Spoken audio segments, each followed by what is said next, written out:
challenges you both faced in your first terms and you'd certainly face again in a second term.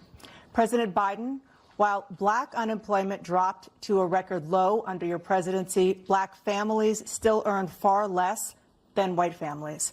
Black mothers are still 3 times more likely to die from pregnancy-related causes, and black Americans are imprisoned at 5 times the rate of white Americans. What do you say to black voters who are disappointed that you haven't made more progress? They acknowledge they made a lot of progress, number one. The fact of the matter is there's more small black businesses that have been started than any time in history. Number two, the wages of black unemployment is the lowest level it's been in a long, long time. Number three, we're trying to provide housing for black Americans and dealing with the segregation that exists among these corporations that collude to keep people out of their houses. And in addition to that, we find that the impact on the choice that black families have to make relative to child care is incredibly difficult. When we did the first major piece of legislation in the past, I was able to reduce black child care costs. I cut them in half.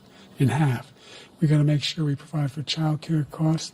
We got to make sure, because when you provide those child care protections, you increase economic growth because more people can be in the job market. So there's more to be done, considerably more to be done. But we've done a great deal so far, and I'm not letting up, and they know it. You have 49 seconds left. What do you say to black voters who are disappointed with the progress so far? I say I don't blame them for being disappointed. Inflation is still hurting them badly. For example, I provided for the idea that any black family, first-time home buyer, should get a $10,000 tax credit to be able to buy their first home so they can get started. I made sure that we're in a situation where all those black families and those black individuals who provided had to take out student loans that were ballooning, that if they were engaged in nursing, doctor, and anything having to do with volunteerism, if they paid their bills for 10 years on their student debt, all the rest was forgiven after 10 years. Millions have benefited from that. And we're going to do a whole lot more for black families. Thank you, President Trump. And he caused the inflation. He's blaming inflation, and he's right, it's been very bad. He caused the inflation, and it's killing black families and Hispanic families and just about everybody. It's killing people. They can't buy groceries anymore. They can't. You look at the cost of food where it's doubled and tripled and quadrupled. They can't live. They're not living anymore. He caused this inflation. I gave him a country with essentially no inflation. It was perfect. It was so good. All he had to do is leave it alone. He destroyed it with his Green New Scam and all this money that's being thrown out the window. He caused inflation. As sure as you're sitting there, the fact is that his big kill on the black people is the millions of people that he's allowed to come in through the border. They're taking black jobs now, and it could be 18, it could be 19, and even 20 million people. They're taking black jobs, and they're taking Hispanic jobs, and you haven't seen it yet, but you're going to see something that's going to be the worst in our history. Thank you. President Biden? There was no inflation when I became president. You know why? The economy was flat on its back. 15% unemployment. He decimated the economy, absolutely decimated the economy. That's why there was no inflation at the time. There were no jobs. We provided thousands and millions of jobs for individuals who are in all communities, including minority communities. We made sure that they have health insurance. We have covered, the ACA has increased. I made sure that they're $8,000 per person of the family to get written off for health. Get out. Okay, so if you are concerned, if you're concerned about the black Americans, if you are black American and you're concerned about the debate last night, this answer to this question says a lot right there. And if you are jumping out here caping for Joe Biden after listening to that piss poor response to what has been done for black Americans, you either a paid shield or you're just too ignorant to understand what's happening. Maybe you should stop watching MSNBC and CNN and just listen to what the man said. It was a very straightforward answer. What do you say to black Americans who have been left behind in your economy? Black Americans who are still sitting at the bottom of the bottom of the bottom. And his answer was, what? We have the greatest unemployment. Unemployment numbers don't mean anything. They never have. Once you leave the workforce, you're counted as employed. It's like I say the same thing every time. They keep lying and people keep buying it. And the paid Black folks that come out either looking for an opportunity to rise within the Democratic ranks or to maintain their jobs in the Democratic ranks continue to lie. This is also, as you look at this clip, a perfect example of what's wrong with Trump and with Biden. Trump he exaggerates way too much. Food's gone up. It hasn't gone up double and triple and quadruple. But that's Trump. A grain of truth and then 5 times more, 5x it, with a bunch of nonsense. And it takes away from what he did say at the very end, which was valid. But his go-to is to exaggerate so far. And then he kind of catches himself and then he says something that makes sense. But it's not about something he's going to do. It's a shot at Biden. And because we as the masses have such a hostile political thing going on with the other side or whatever that is, if you're a Democrat, it's with the Republicans. If you're Republicans, with the Democrats or what have you. So many of us are so tired of the other side that we'd rather hear that. We will be distracted by a zinger at the other side than actually a substantive response that benefits you on the side that you're even cheering for. Now, I would encourage no one to cheer for either one of these guys, but to look at it with open eyes and open ears and get past your cognitive dissonance. Anybody who watched this debate last night and felt good about it, whether they were Democrats or Republicans or independents, I don't know what world they're living in. They must live so well off that they need not be concerned. Black small businesses. Yeah, a lot of Black small businesses started because people didn't have jobs. That's one of the main driving forces for Black Americans to start businesses. We're entrepreneur. A lot of us are entrepreneur out of desperation. And we start out undercapitalized. And it's harder to get capital. We start out with less money, and it's harder to get money in order to start those businesses. That's why they fell at disproportionately higher rates than whites. What is he doing about that?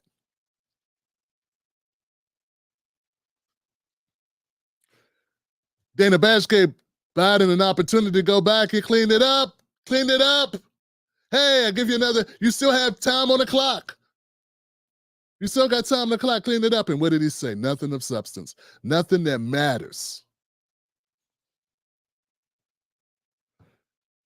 The home loans that they're talking about. I've been covering that. I just covered that, man. I hope people tune in, man.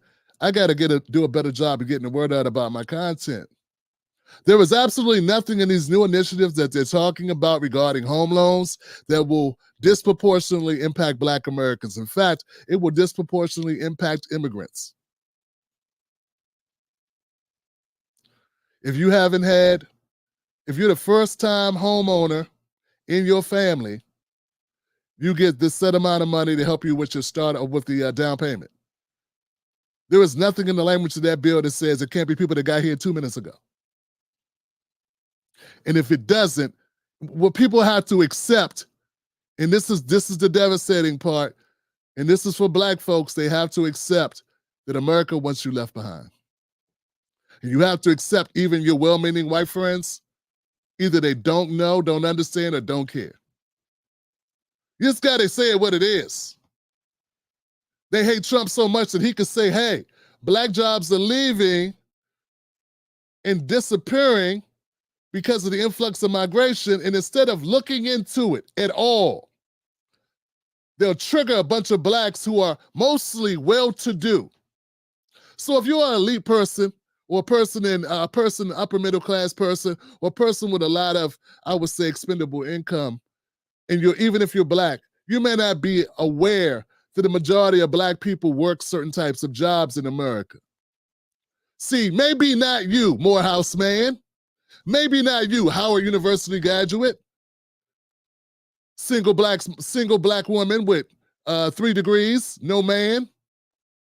Black guy who went to college and forgot where he came from, forgot your cousins and your nephews and your aunts or your people you grew up with who did not have the opportunities you had or were able to capitalize the way you were able to capitalize for whatever reason.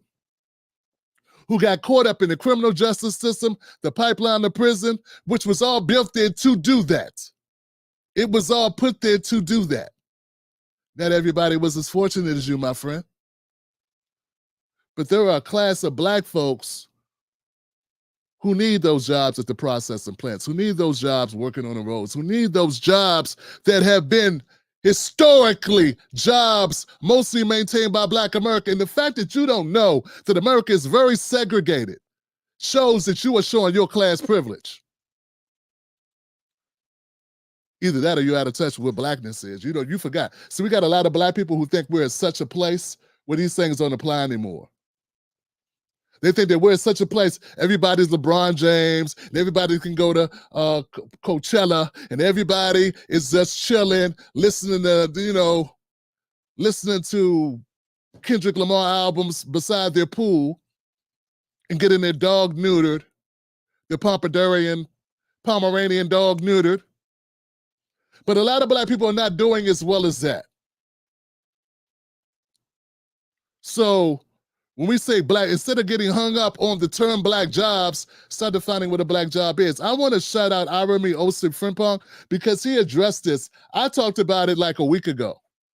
I talked about it literally a week ago, not even that long ago, when I was addressing the migration situation, the migrant influx.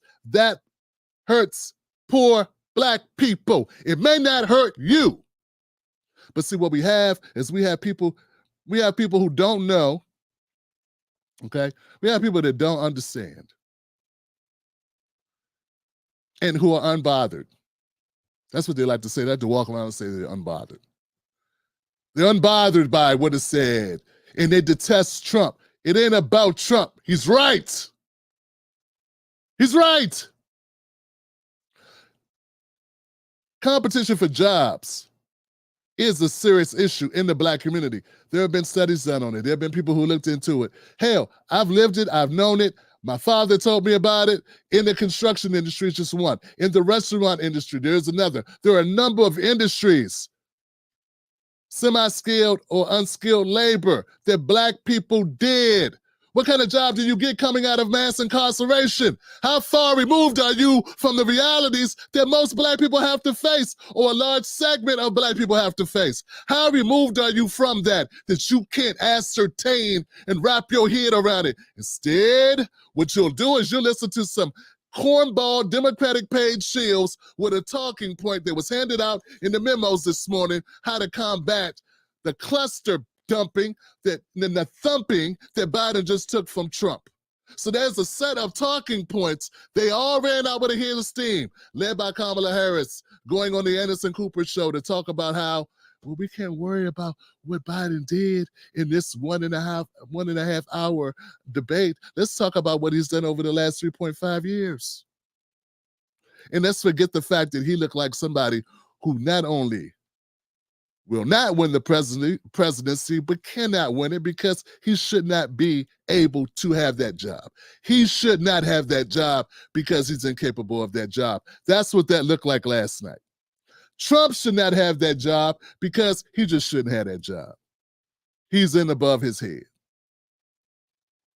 His execution, his awareness of the facts are almost non-existent, but his ability to lambast, say incendiary things and catch a soundbite or two, that's great and all, and I appreciate him for saying truthful things, but he didn't have a prescription of fixing anything. But we know that he thinks that Biden is the worst president ever, and he thinks Biden's a buffoon, and of course that Hunter Biden has a felony. And these are great, and that's good. But hey, that's not going to change our lives, our situations, or what's going on in this country right now. So all the Democratic shills and those looking to become Democratic shills with their fingers crossed, pinkies crossed, and legs crossed are all hoping that they can kiss butt enough to alleviate the stomping that Trump gave Biden behind the shed last night in front of the entire world. And everybody saw that. And almost unanimously, minus those people who are in the bag for the Democrats, it was obvious, man.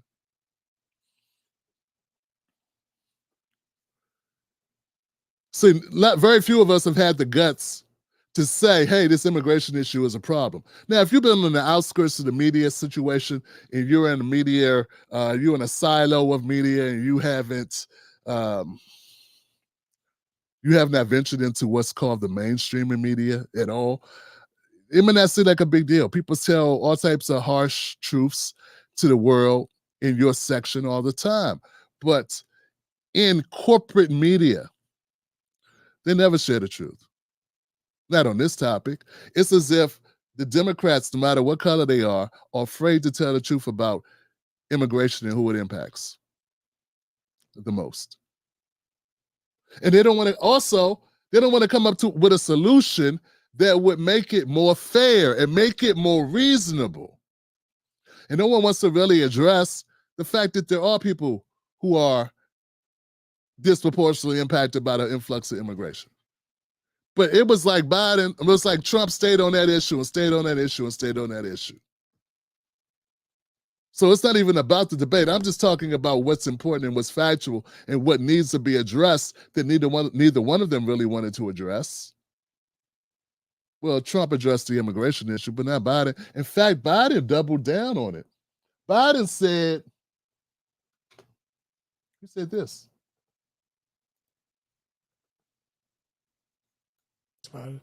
Illegal aliens are coming into the country and taking away our jobs. There's a reason why we have the fastest growing economy in the world, the reason why we have the most successful economy in the world. We're doing better than any other nation in the world. And by the way, those 15 Nobel laureates he talked about being phony. There it is right there. There it is. That was his comeback. Hey, our economy is great because I bring in all these migrants at the expense of who? And who says the economy is great?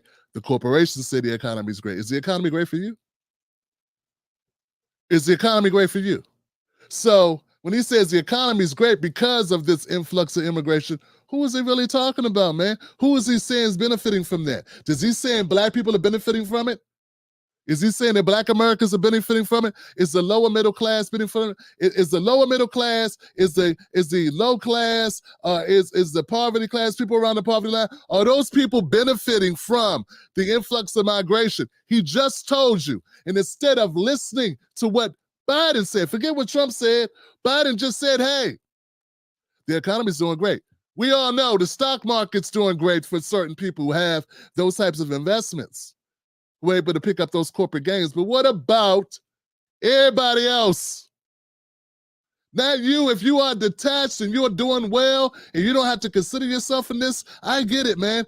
I'm not advocating for you. I'm advocating for those people who are disproportionately impacted adversely by the need to push up to make money that goes to the top, because that's where the money goes that he's talking about. He just said it. One more time, he said it. Those 15 Nobel aliens are coming into the country and taking away our jobs. There's a reason why we have the fastest growing economy in the world, the reason why we have the most successful economy in the world. We're doing better than any other nation in the world. And by the way, those 15 Nobel laureates That's right. talked about being... The reason why he says we're doing so great, why things are going so great for us in America, is because our economy is going crazy. It's amazing. It's because of the influx of immigration. That's what he just said. How in the hell could that be so for people that are poor and unskilled workers? That's my main pushback about the whole student loan debt thing. So instead of people that could counter this or to have a really productive conversation about immigration, they'll let Trump come out here and win this election on it because they don't want to have a robust conversation about it. You want to deny that it's an issue. You want to deny that it impacts people. I'm not saying Trump even brings it up to help Black Americans. I'm not delusional. But what I'm saying, it is an issue that does hurt Black Americans. And the fact we can't get Democrats to have an honest conversation about it, because one, they're either afraid to lose favor with the Democratic Party, or two, lose their damn jobs, or three, as Irami put it, the liberal money might dry up. We got some liberal people watching me right now who are pissed off I'm even bringing this up. Not because I'm saying something wrong, but because they disagree with it fundamentally, because they want to help everybody. They could care less that Black Americans built this country against their will for free and have suffered at being at the bottom. If there are migrants coming to this country who are stepping right over us in the hierarchy of financial sustenance right now, they don't care about that. They don't even want to entertain the argument because they don't want to get shunned by their friends. They got a cognitive dissonance for me even pointing them out and putting them on a hot seat. So yeah, there's a lot, man. I got 12 clips, different points of view, different things that were said that we could talk about from that, I can't call it a debate, from that event. But how much do you really need to go over it to realize Biden looked like somebody who didn't know where he was? He looked bad even when he wasn't talking. How you look bad even when you're not talking? How do you lose when you're not talking? He was losing not talking. He was losing just standing there.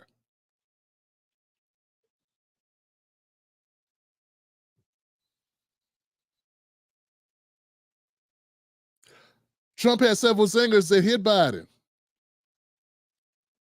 Here goes one. Border with the number of border police there are now. We significantly increased the number of asylum officers. Significantly, by the way, the Border Patrol endorsed my position. In addition to that, we found ourselves in a situation where when he was president, he was separating babies from their mothers, putting them in cages, making sure the families were separated. That's not the right way to go. What I've done since I've changed the law, what's happened? I've changed it in a way that now you're in a situation where there are 40% fewer people coming across the border illegally. That's better than when he left office. And I'm going to continue to move until we get the total ban on the total initiative relative to what we can do with more Border Patrol and more asylum officers. President Trump? I really don't know what he said at the end of that sentence. I don't think he knows what he said either. Look. What he said was, everything's great because I do immigration and we have the border, that we have people come in, it builds the economy. And then he said, but I'm also cutting down on who can cross the border because you were right. That's what he just said, basically. And I'm beefing it up to stop what I said was the reason why things are going great and why the economy is booming and everyone's looking at America going, wow, I wish my country could do so well economically. And then he just says, but we're adopting these plans to bring in more asylum officers and more Border Patrol in order to stop the flow because you're right and it's costing me votes. So which one is it? Biden, effectively the whiz kid, the great debater, the one people were clamoring all week that Trump would not be able to keep up with, just was on both sides of the same argument at the same time when he's the only one that talked. He wasn't even interrupted and countered with a question. But still, Bakari sellout, Simone sellout, all of them are out. Talking about how just ignore this and Biden's great and Biden's amazing and whatever. Don't make any sense, Josh. It just doesn't. So okay, we got that. We got that. Okay, the immigration issue, I think I made my point there. Let's move on to another part of it that I thought was interesting. Let's go to climate change. At least that's what I thought this conversation was going to be about, because that's what the question was. And here goes Trump and Biden on climate change. You know, and before I go to this, you know what I can't stand? I can't stand Black Americans. See, if you're a white American, sometimes it's okay for you to be delusional because a lot of you don't live in the real world where we live. You know, what I mean by that is your husbands aren't incarcerated 5 times the rate. 5 times the rate of, 5 times more. And your women aren't dying 3 times more from just having babies. So we're not in the same world, even though we got dum-dums who think that we are because they watch too much Netflix and Max and Hulu. They watched The Bear and they saw that nice woman from Barbados or wherever she's from do a great job with that white guy. And it was such an amazing show and it touched their hearts. So those goofballs think we all live in the same country, but we don't. Black poor and white poor ain't the same thing, not even close. But so when they say, hey, climate change is the #1 issue, climate change is the #1 issue because if you don't have a country, if you don't have a world, well, you don't have a future. Yeah, I get tired when I hear that. You know what?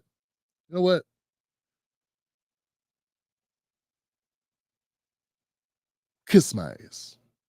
I want to say something way worse, but maybe I can get monetized for this video. Let's go. Climate change. It was a ripoff of the United States, and I ended it. He wants to cut the cops. We're providing for equity and making sure people have a shot to make it. There's a lot going on, but in inflation, he caused it by his tremendous malfeasance in the way he handled the pandemic. Thank you. Another persistent challenge is the climate crisis. 2023 was the hottest year in recorded history, and communities across the country are confronting the devastating effects of extreme heat, intensifying wildfires, stronger hurricanes, and rising sea levels. Former President Trump, you've vowed to end your opponent's climate initiatives, but will you take any action as president to slow the climate crisis? Well, let me just go back to what he said about the police, how close the police are to him. Almost every police group in the nation from every state is supporting Donald J. Trump. Almost every police group. And what he's done to the black population is horrible, including the fact that for 10 years he called them super predators. We can't, in the 1990s, we can't forget that. Super predators was his name, and he called it to them for 10, and they've taken great offense at it, and now they see it happening. But when they see what I did for criminal justice reform and for the historically black colleges and universities, where I funded them and got them all funded, and the opportunity zones with Tim, as you know, Tim Scott was incredible. He did a great job. Great senator from South Carolina. He came to me with the idea, and it was a great idea. It's one of the most successful economic development acts ever in the country, opportunity zones. And the biggest beneficiary are blacks. And that's why we have the best numbers with them in maybe ever. They're saying ever. I read this morning where ever, the best numbers. He's lost much of the black population because he's done a horrible job for black people. He's also done a horrible job for Hispanics. But wait till you see these millions of people pouring into our country, and they're going to take the jobs, and it's already started, and you haven't seen anything yet. It's a disaster. You've 38 seconds left. President Trump, will you take any action as president to slow the climate crisis? So I want absolutely immaculate clean water, and I want absolutely clean air, and we had it. We had H2O. We had the best numbers ever, and we were using all forms of energy, all forms, everything. And yet, during my 4 years, I had the best environmental numbers ever. And my top environmental people gave me that statistic just before I walked on the stage, actually. I don't know where the hell he's been. The idea that anything he said is true. I've passed the most extensive climate change legislation in history. We find ourselves, and by the way, black colleges. I came up with $15 billion for HBCUs, historic black universities and colleges, because they don't have those. They don't have the kind of contributors that they have to build these laboratories and the like.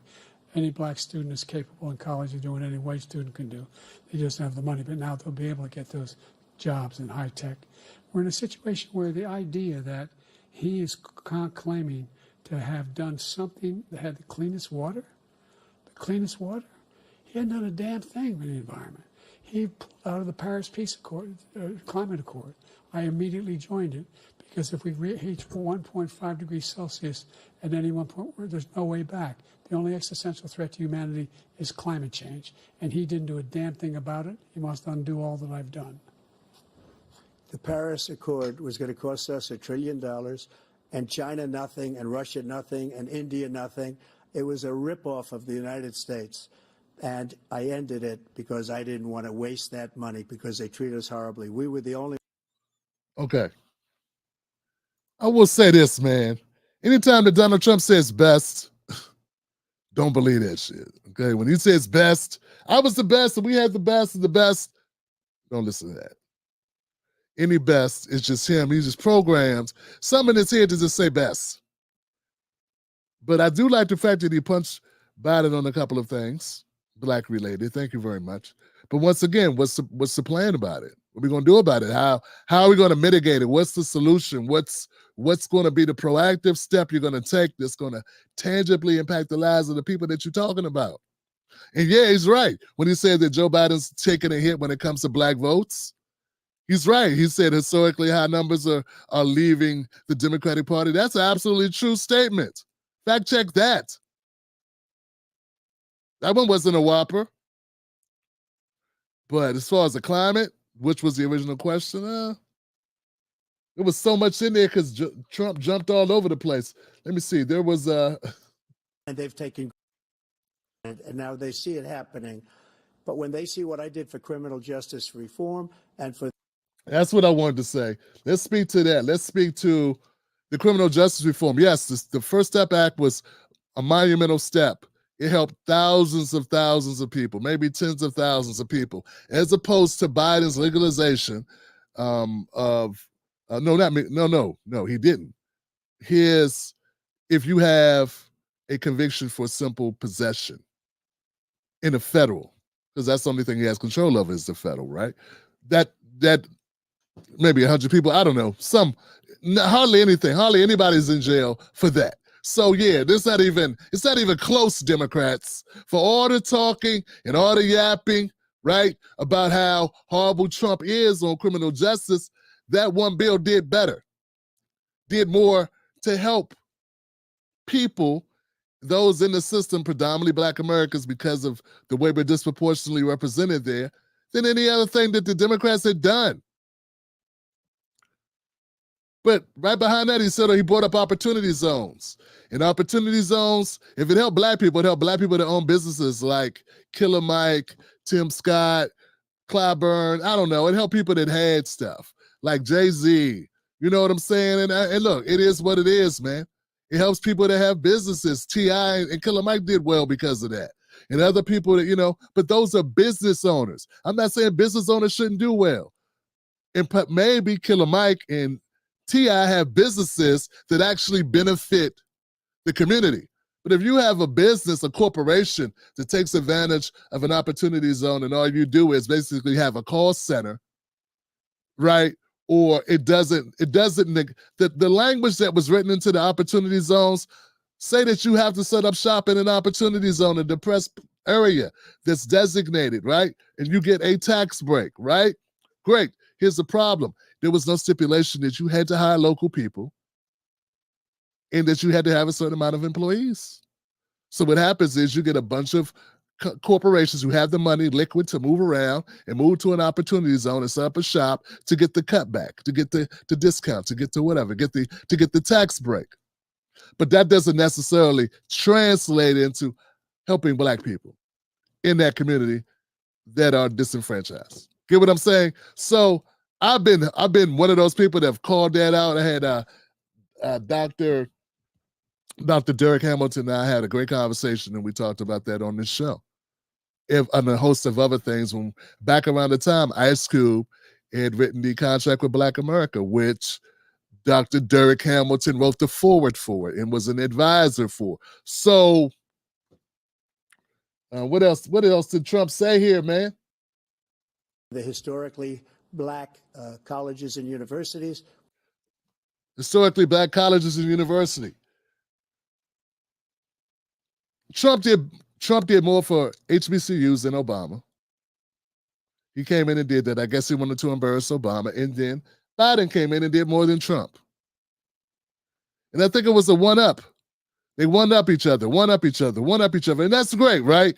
That's good. That's when the market's working to your favor. When this side wants to show up the other side and give more to make you look bad. And that's good. That's a great competition. I wish we had that in more cases instead of only a few corporations owning everything. In this particular case, HBCUs, that was a benefit.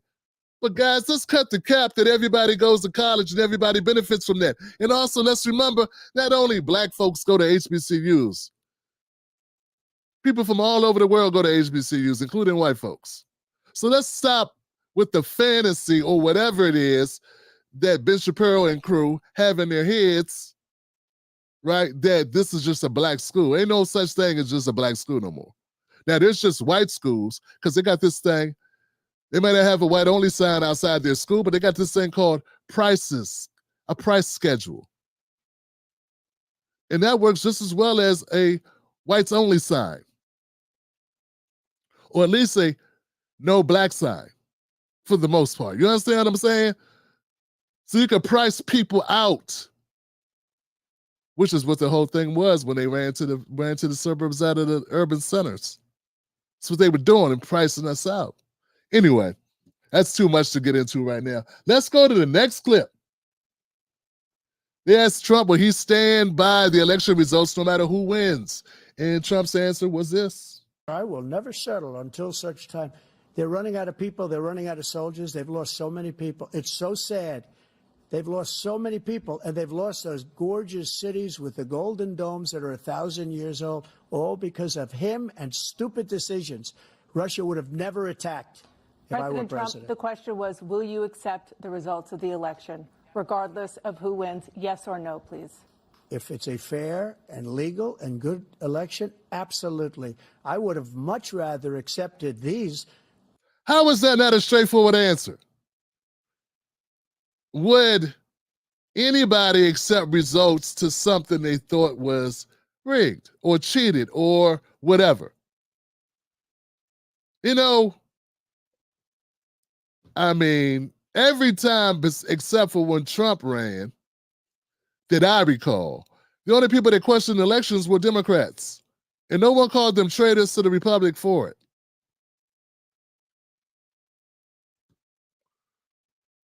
I'm just saying. But I don't see how this is such a horrible answer that everybody's losing their collective minds about it. I mean, he eventually says something similar to yes. But what I'm saying is, you should have just said yes, I guess. But we're sitting here, aren't we? And guess who had power? Biden. He got elected and he was in office. I think people need to look up what the word cool means and stop throwing it around to suit their American definition they want to assign to it. You know how I know January 6th was not a coup? Because when I look up January 6th or I look up coups nationwide, America's not listed in any of the lists. No one outside of goofy Democratic parties in America even considered anything even closely in the ballpark. It ain't even outside the ballpark in the parking lot. You can't even see the stadium, the ballpark from where this cool idea fantasy sits. I dare anyone to look up coups in government, coups across the country, across the nation. Look up the term coup worldwide and say chronologically, go to your chat GPT and ask it. Go and ask them, say, hey, could you give me a detailed list of the last 50 coups that took place in the last 100 years? And guess what would not be listed? Guess what would not be listed, Johnson? January 6th.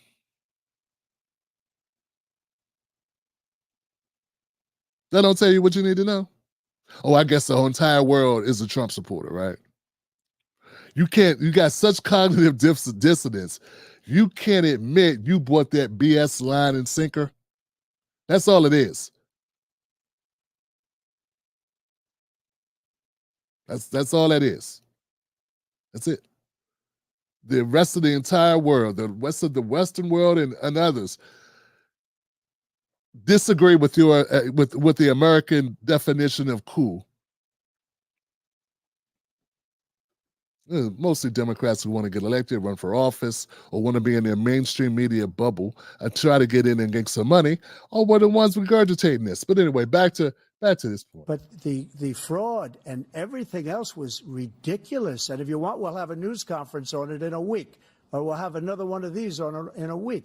But I will absolutely, there's nothing I'd rather do. It would be much easier for me to do that than I'm running again. I wasn't really going to run until I saw the horrible job he did.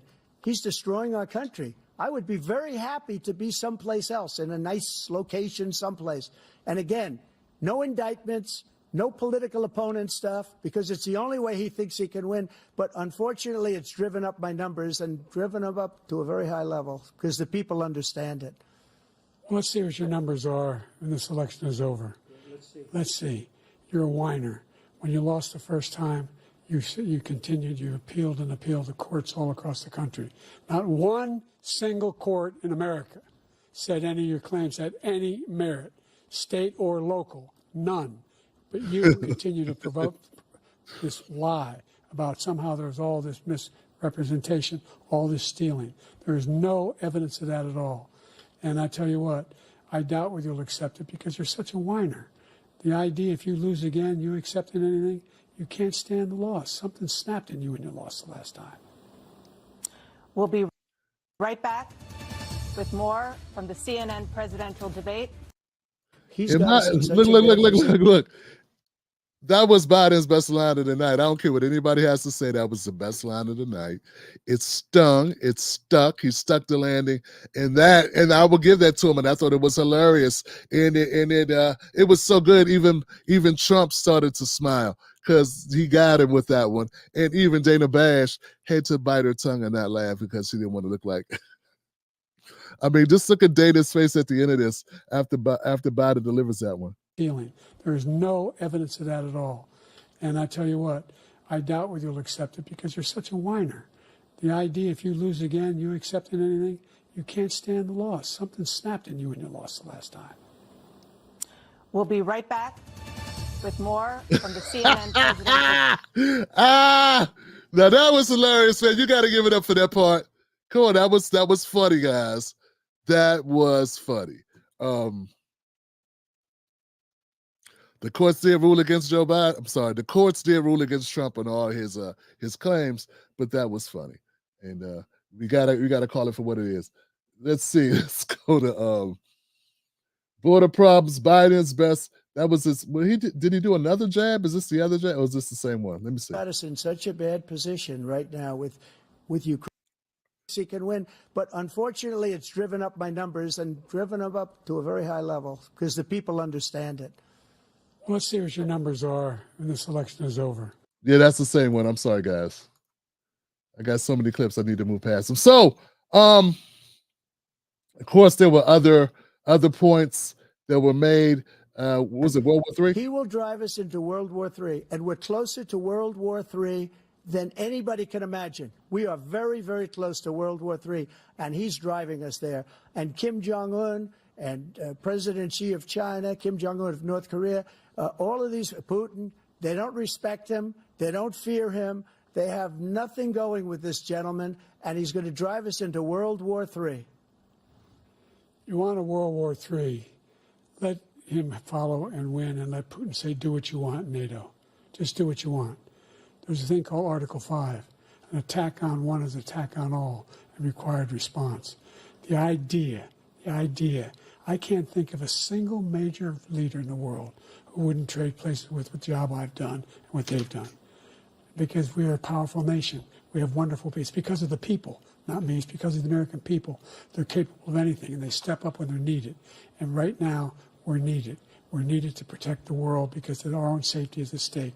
And again, you want to have a war, just let Putin go ahead and take Kyiv, make sure they move on, see what happens in Poland.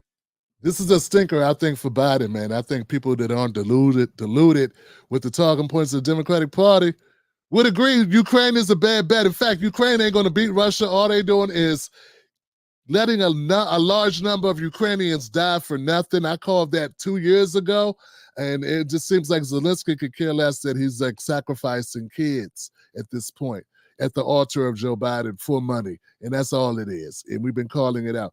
And we got two parties that love wars, Both parties love wars, but it appears that Trump loves them a little bit less. And in this debate, he pointed out that none of this happened under him. Hard to argue that. That wasn't a lie, was it? Yeah, he lied about some things. Some of the things he exaggerated or lied about or made up or whatever Trump made up, they were kind of inconsequential. I think this is important. But you know what? Biden also lied about a couple of things too. Like American exceptionalism, how well we're doing. When we're not doing well, we know we're not doing well. He trotted out the other lies about Charlottesville. He said the only reason why he ran is because of Charlottesville, which is goofy.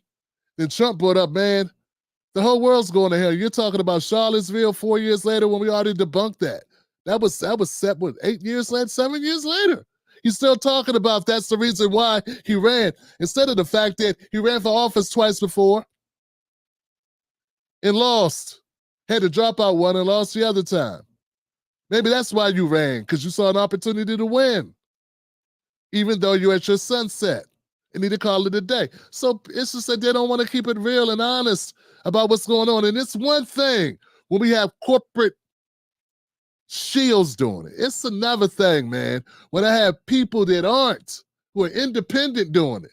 And I guess everybody's trying to get the bag. They're all trying to get the bag.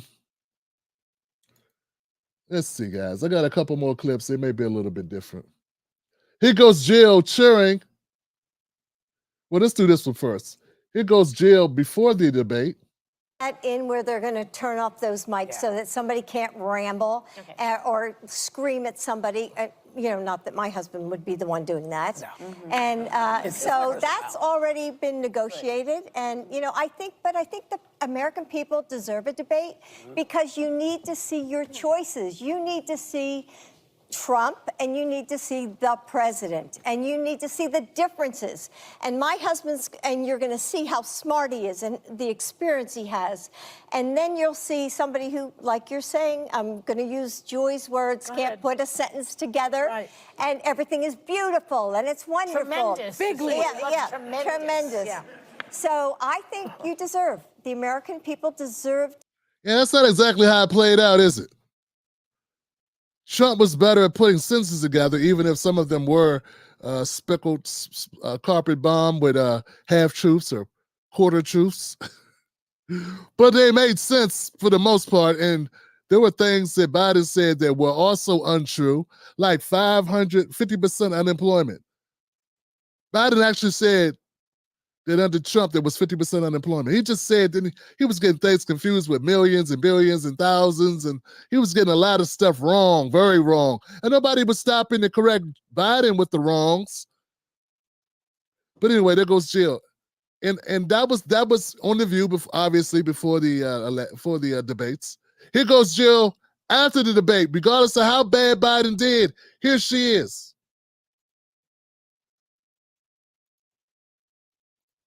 You did such a great job. You answered every question. You knew all the facts. And let me ask the crowd, what did Trump do? Lie! Yes. Yeah. And what did Biden do? Underperform, stink up the place, embarrass himself, soil himself. And it doesn't bring me joy to say it, but it was horrible. In fact, at some points, it was uncomfortable to watch.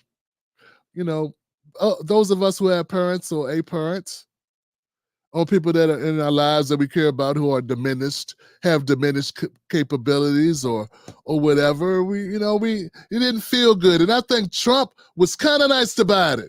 There were times where Biden was just stuck and Trump did not make it an issue. He did not harp on it. That one time he said, hey, I don't know what he said. That was the one troll. There were other times that he could have made more of attention to the fact that Biden spaced out. But you know what? He didn't do it. And that shows growth. And no one wants to get credit. But maybe my audience does, or maybe the people that are watching at this point, hopefully. Give Trump credit. He could have got more petty with Biden. He could have gotten more petty with Biden there. Absolutely could have got more petty. Let's see. I got a couple more clips that I thought were interesting. Here goes Joe Scarborough. But comparing that guy's mental state, I've said it for years now. He's cogent. But I undersold him when I said he was cogent. He's far beyond cogent. In fact, I think he's better than he's ever been. Intellectually, analytically, because he's been around for 50 years. And, you know, I don't know if people know this or not. Biden used to be a hothead. Sometimes that Irishman would get in front of the reasoning. Sometimes he would say things he didn't want to say. Really? There were some things he said last night I didn't think he wanted to say. At least it were things that had been better left unsaid because he couldn't say them.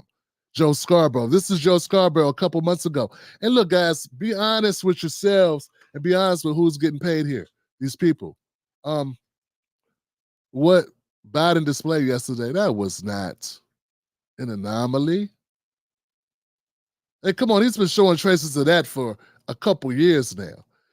So whatever they did before that worked, they didn't do it last night or it didn't take. Because this was no joke. This was serious. This was obvious. It was obviously he was not well. Okay, that's all it is. It wasn't just the cold. It was the fog. And these people in media who were running cover for Biden over the last 3 years put the Democratic Party in the situation that they're in. Now it's like, what can they do? Who can they run? You know, there was this thing called a primary that could have took place. Too late for that now. So now we're going to the convention. Will it be a brokered convention? What's going to be the outcome of this? What's going to really happen? I said it before, man. I don't think either one of these people, look, Trump should not be president because I think he wants to be president for wrong reasons, if that matters, right? But Biden can't be president because he just can't do the job. He just can't lift the box. He just can't turn the jar. He just can't light the fuse. He just can't start the engine. He just can't close the window. Not because of lack of will, but because he can't do it. He can't climb the stairs. He can't remember what the dog's name is.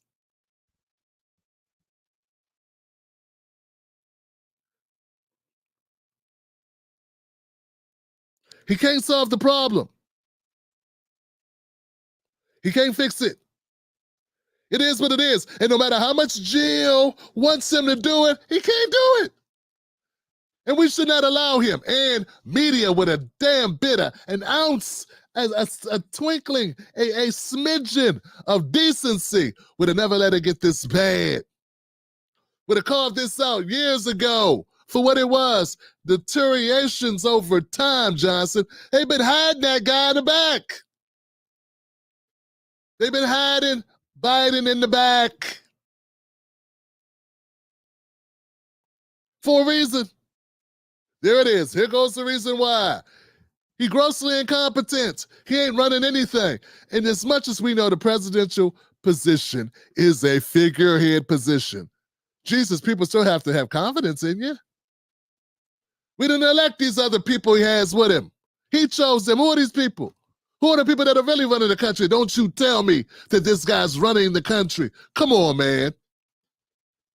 Let's be honest. There is no way that guy's running the country. He couldn't run a toaster. So, as I said before, my primary objective is for black people to get something for their vote.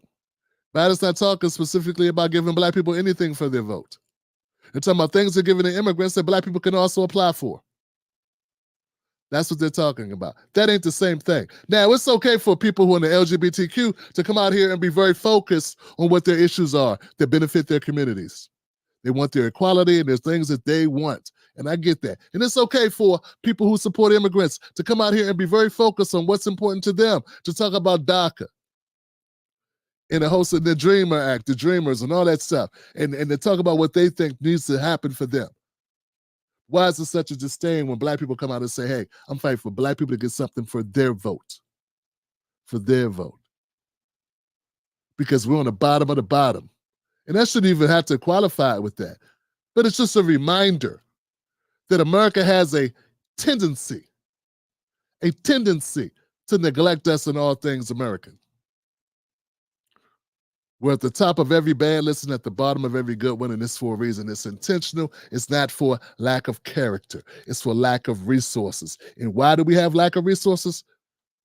100 years of Jim Crow would do it, and the new Jane Crow that we're in right now. And we got these delusional people running around because they got jobs working in computers or jobs being engineers, and some of them went and got a degree and now they're a lawyer or whatever. And they forget that that ain't everybody. And they forget that that $10,000 to $20,000 off of student loan debt ain't changed the world, especially when you consider only about 30% of black people go to college and only about 20% of the 30, only about 20% finish. So all the other people that don't go, how do they benefit from that? I know you benefit from it, and that's great. And I applaud you. Good luck. I'm happy to hear that you got over. Wiping out $100 billion worth of student loan debt, not money given away, wiping out $100 billion of student loan debt sounds like an awful lot, folks, until you find out that there's also $1 trillion outstanding. So that's like 10%. Wake up. Wake up. I know we got these morons on Twitter and TikTok regurgitating it because, like I said, the emails go out. They go out to the people and they tell the people, hey, tell your people, tell your influencers, tell your people that kissing our ass trying to get favors to get invited to some party that they should not be at, or these people that are trying to get put on by the Democratic Party because they are paying influencers now across all these social media sites. Tell them to go out, regurgitate these talking points about how great Biden did because of student loan debt. I just told you, go check the numbers. 10 to 20 grand off your student loan debt ain't changed that many lives. And how many people are actually going to college that could benefit it? And what about all the Americans who don't go to college? You got nothing for that, right? There's not a damn thing for that. Why come that can't be part of the conversation?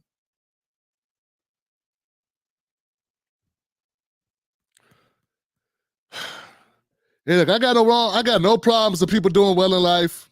I got no problems with people ascending in the hierarchy as far as their economics, and they're at a point where these are no longer their problems. Then be quiet and stop talking about people's problems that you have no way to relate to.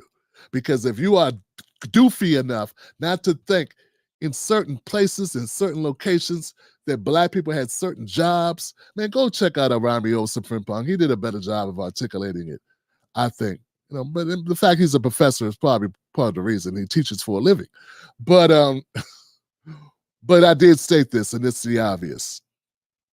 But see, I learned it firsthand from a dad who was working on construction sites and coming home and telling me about how his whole crew changed and how it was black men are not getting these jobs. And I didn't understand it. I was a young guy in my teens. I was a kid. I didn't understand what he was talking about. There's been a turnover. So what I'm saying is, and you know what? We should ascend.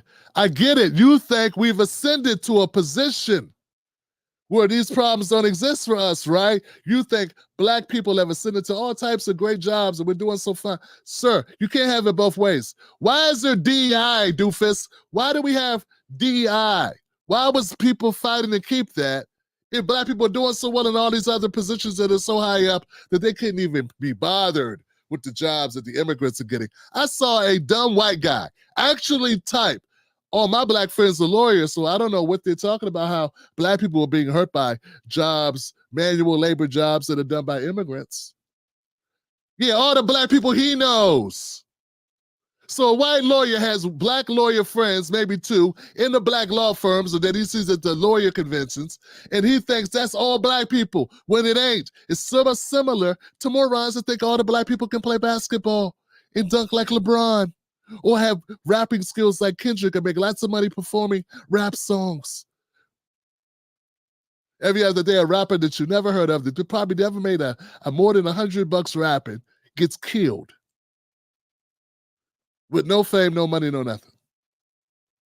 So we got these delusional people running around speaking for us, and some of them just generally speaking without the benefit of information, data, or tutelage, wisdom, or getting under the damn wing and learning a thing or two. Instead, it's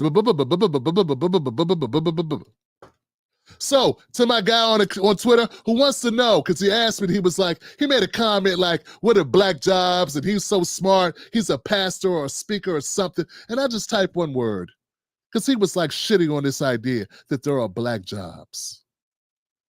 And I just said wrong. And he's like showing off in front of his crew. Hey, I think his name is Akers. He's like, your one word answer is not going to be enough here. You don't have to articulate yourself, sir. And I told him, I said, man, I'm about to go do a live stream, meaning I'm at work. I don't just jump on Twitter to get in arguments with you. I don't even know you, dude. I just answered in a one answer. I didn't shame you. I didn't come at you. But now let me shame you, sir. I know you're doing really well taking money from your congregation or whatever the hell it is you do, being a pastor or whatever that was. I forget what your handle said there, sir. But there are a number of black people that do all types of jobs, okay? And those black people that are in those jobs, they are competing against people. People always compete for jobs. We have a racist country. I don't know if you noticed or not. We have a racist country where racist employers will hire a brown person over a black person, a light-skinned person over a dark-skinned white, or or an Asian person, or they hire us last, doofus. So if we're competing against people, and not to mention migrants who will take less money, who are sending their money back home, who are living together collectively, communally, able to pool their resources, they'll take less money and not unionize and not strike back and not demand time off because of whatever happened. And so they become much more desirable employees for a lot of reasons, even those beyond racial, just because they get to be taken advantage of without much blowback. And we're just talking about legal immigration. We're not even talking about illegal immigration. Well, they'll just work for nothing. I mean, they're not even supposed to be here, Johnson. And you're going to say, what's a black job? A black job is a job that has historically been held by black people in certain sectors. And there are sectors like this. Irami pointed out there's a hospitality circuit. I'm pointing out there is retail. There's also restaurants. There are a number. There's construction. There used to be processing plants, manufacturing plants. These types of jobs, where they still exist, there was Purdue and Smithfield and all these other jobs being raided because what? They were employing immigrants. And I know it doesn't fit with the Democratic Party talking points because, as Biden stated, the corporations benefit from our economic boom that happens by being able to pay less to employees. And it ends up on their green column of their spreadsheets. So, sir, I know you're doing well, and I applaud you doing well. May you continue to go do well and prosper, live long and prosper. But for the rest of black people that aren't doing as well as you, it would be nice, brother, if you kind of remember that and stop just jumping on a bandwagon, a doofus of degrading Democrats who are in it for themselves, or either delusional, don't look up data, don't understand the plight of working class blacks who are so fascinated and enamored with the Lisa Rise and the Angela Rise and the Charlemagne the Gods and all the other people that are doing well who need not know about this stuff, who don't have to be actually informed about what working black people are going through, who are not you in your bow tie and your suit, in your convertible car, in your Tesla, or whatever the hell that was I saw you on your profile. There are black people that catch the bus every day, okay? And those black people's finances are not connecting the way you think Biden has them connecting. So when you said, yeah, go ahead with your little live stream, I just went on with my little live stream, and I just went on to dismantle your ass, okay? How about that? So until you can stand up and speak up for poor black people, black people, brothers coming home from jail from a mass incarceration system will be 5 times more incarcerated. And why is that? Because of lack of resources to begin with. I don't see a lot of people with money to spare who are doing well financially, committing a lot of stupid crimes and put them in jail. I just don't see it. Who's running scams when they're making big money? Legitimately. And then when we do have black folks like you, and it pains me, my brother, because I'm pretty sure, if maybe it's not you, but maybe there's other people, even when you're doing well in America and you're a black American, you end up having a family full of people that aren't, that are hitting you up for money all the damn time because they aren't doing so well. Or either the family becomes estranged because every time you turn around, they're asking you for something. You think that's a failure of ethics or morality? The rent's too damn high, doofus. And I'm not saying go vote Republican, but I am saying we need a third party bad as hell. I am saying wake up, and I am saying stop giving Biden your vote. Stop giving Democrats your vote like it's an automatic thing, and start demanding something. It'd be different if y'all jackasses were demanding something, but you ain't demanding anything. You can sit back and just be happily and just want to maintain status quo and talk about you don't want to hear Trump's tweets. Well, I'm not giving Biden my vote. And one reason I won't do it because of him, we don't have to hear Trump's tweets anymore. That's the dumbest thing in the world. Things are calm. You Obamaites piss me off. Revolution ain't calm. Forcing and holding powers to be accountable is not calm and peaceful. What good is being calm and peaceful if people still can't make ends meet? The homeless rate, black people in certain cities make up 10% of the population, 5% of the population, and nearly half of the homeless population. And your ass is sitting there saying there aren't no black jobs. There would have been some. They would have been washing those dishes and doing what they needed to do and hopefully moving up to whatever and being able to get up off the street if the jobs were available. There are entire sectors of jobs. Well, if you don't speak Spanish, you can't be hired, dude. Where you been?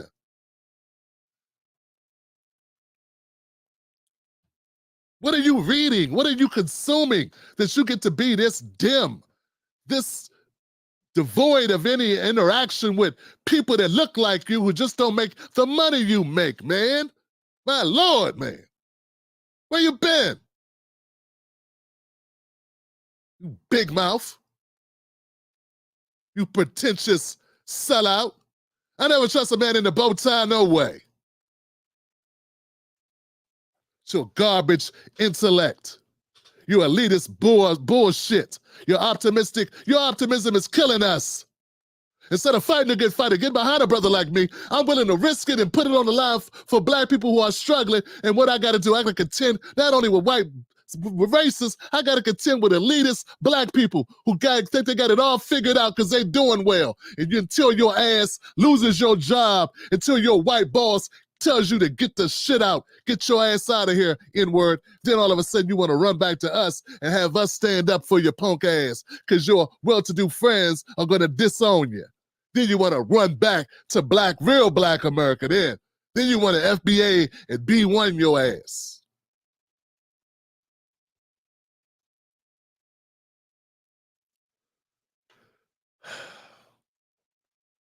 So the debates were no debate. This was an event. It was a showcase. But what was obvious is if you wanted to put faith in these two people, I don't know how you do it. Biden was an abysmal failure. It was catastrophic. It was the worst display in a debate in the history of recorded debates. It was pathetic. The world will look back at this debate. Americans will look back at this debate and say, my God, what happened in the 2024 elections? Jesus Christ. What's this guy still doing there? When Reagan was demented, they were nice enough not to let anybody see him.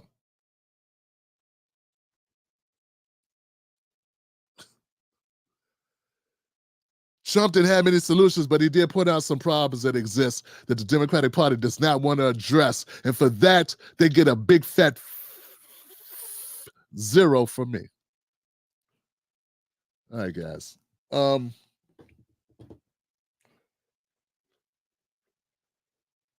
There was an interview. I'm going to do this later on tonight. Tonight, come back to the show, 9:30 p.m. Eastern Standard Time. I will be unpacking Kamala Harris's response to the debates and the unbuckling and the falling down the elevator shaft that her president did.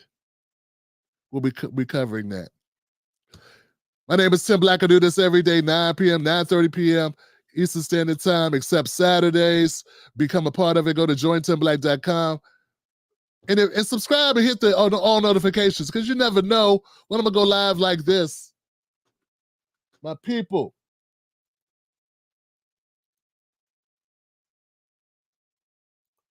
Through the Fire Podcast. I've been looking for my black job ever since Trump then said there's a black job for me. I just answered that. Let's keep it a buck. Even if some black progressives have been silent on support of illegal immigration, I just feel vindicated after this. I'm not pro-Trump, but I've been telling friends and family that Biden isn't it. One friend told me I was being cultish for my criticisms of Biden and the Dems. Nah, actually, it's the other way. Your friend is being cultish. Ain't no cult of people running around not supporting Biden. That's not a cult. That's goofy talk. Yeah. Once again, for the people in the slow seats, a black job is not a job that a black person has. A black job are jobs that are that are historically in black sectors that blacks were able to get.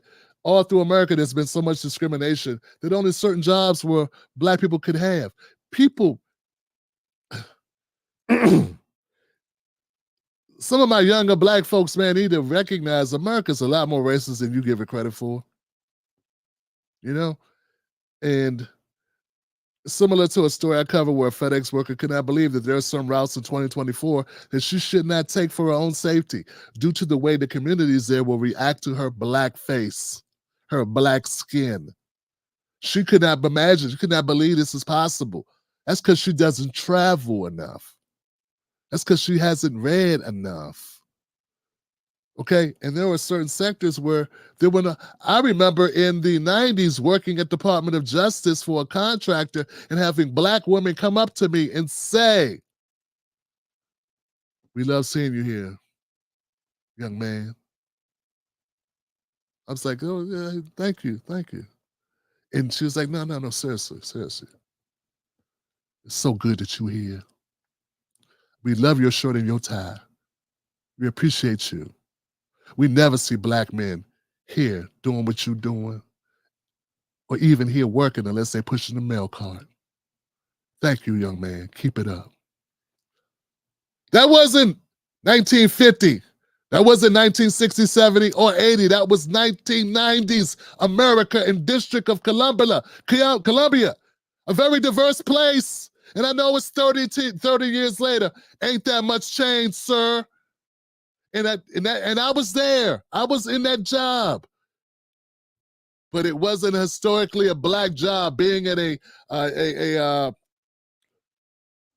being in that type of position as a consultant, in the position that I was in. You understand what I'm saying?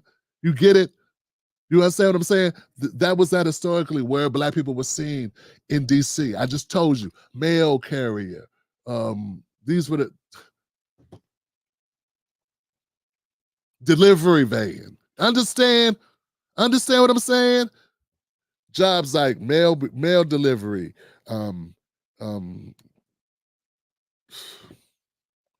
I'm a little spent, but there are certain industries where you'll see less and less black people job. I got a whole book over there called Black Tax Man. There aren't a lot of lawyers. Black people only make up like 2% of lawyers. Black men only make up like 2% of male lawyers. Black women only make up like 2% of female doctors. Do you understand? So what would that make being a doctor and a lawyer be?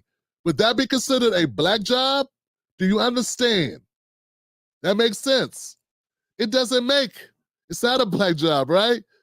Because we only make up 2% of the people in the market that end up having those jobs. But there are black doctors and black lawyers, but it's not a historically a profession that we, in any large numbers, end up occupying. And that's all I mean. I don't know if, I'm not saying Trump meant it as deeply as I put it.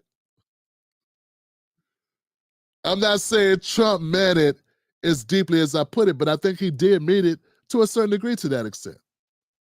I think he did mean it as far as black jobs.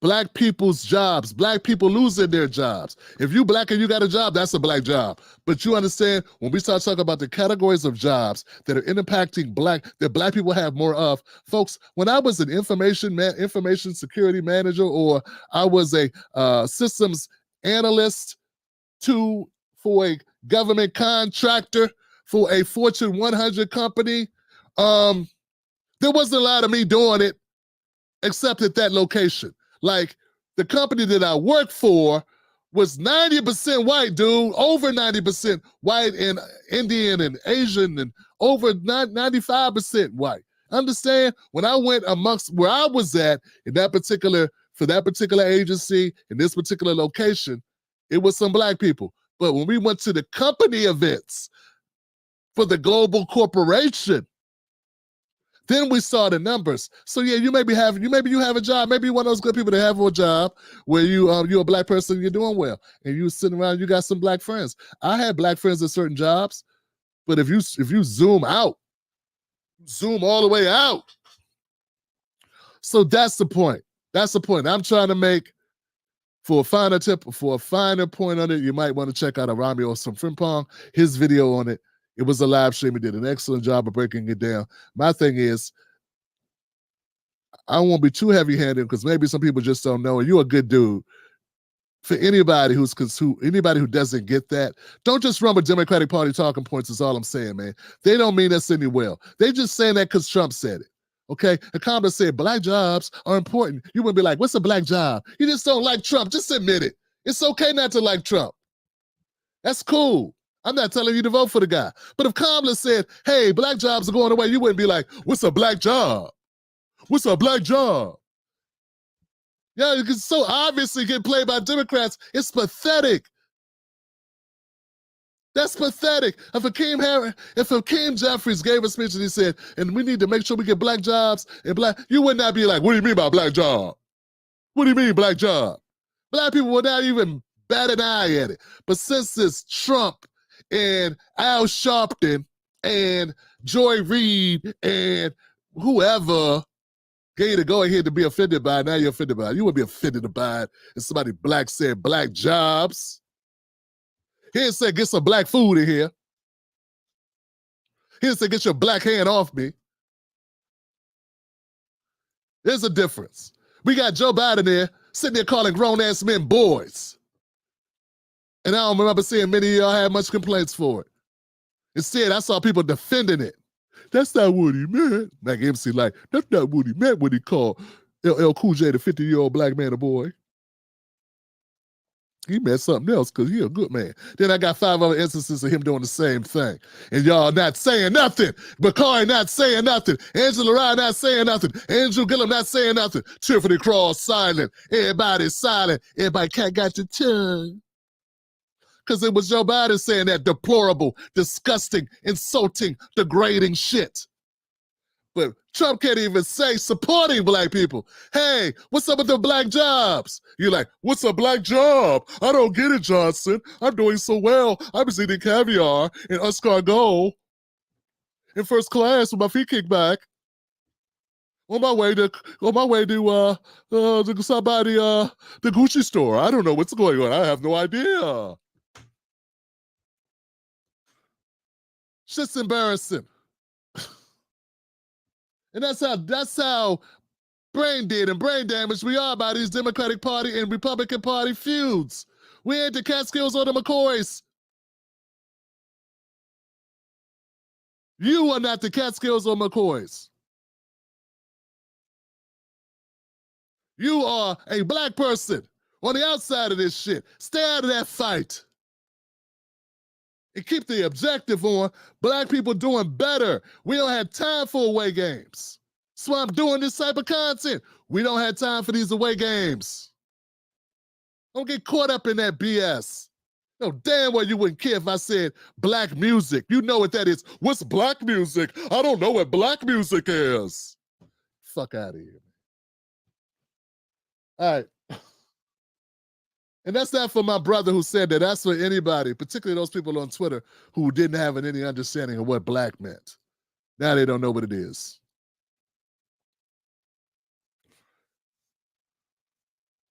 But I tell you one thing, talking about black jobs, I bet you Trump will not be giving a black job to Byron Donalds or Tim Scott.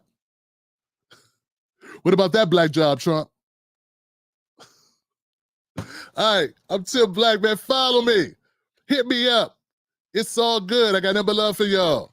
I'll be back, man. Let me let y'all go so I can get up enough strength, get something to eat, come back, do the damn thing. All right? I love y'all. Remember, like I always say, don't let nobody take your cornbread. Peace, y'all. Black job.